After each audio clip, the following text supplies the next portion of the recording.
काळ। Crime petrol news.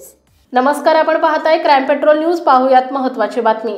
पांढरपुरीवर एकमेकांकडे पाहण्यावरून झालेल्या वादात कानाखाली मारल्याच्या रागातून तरुणावर चाकूने वार करून त्याचा खून करण्यात आलाय। त्यानंतर पळून जाणाऱ्या हल्लेखोराला भारती विद्यापीठ पोलिसांनी पकडलाय। धैर्यशील मोरे असं अटक केलेल्याचं नाव आहे। आर्यन उर्फ निखिल सावळे असं खून झालेल्या तरुणाचं नाव आहे। आर्यन सावळे हा 18 दिवसांपूर्वी नाशिकहून मामाकडे राहायला आला होता।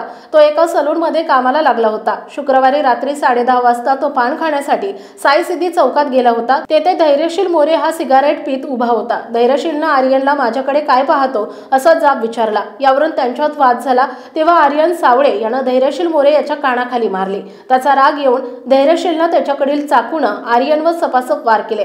त्यात त्याच्या हाताची बोटे तुटली। गंभीर जखमी झालेल्या आर्यनला रुग्णालयात नेले असता उपचार सुरू असताना त्याचा मृत्यू झाला। भारती विद्यापीठ पोलिसांनी खुनाचा गुन्हा दाखल केलाय। भारती विद्यापीठ पोलीस धैर्यशील मोरे याचा शोध घेत असताना पोलीस अंमलदार मितेश चोरमले, सागर बोरगे, अभिनय चौधरी यांना मोरे हा आंबेगाव पठार येथील चिंतामणी शाळेसमोरून पळून जात असताना दिसला।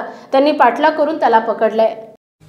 आपल्या परिसरातील महत्त्वाच्या बातम्या पाहण्यासाठी आमच्या क्राईम पेट्रोल न्यूजच्या चॅनलला सबस्क्राइब करा आणि बेल आयकॉन प्रेस करा।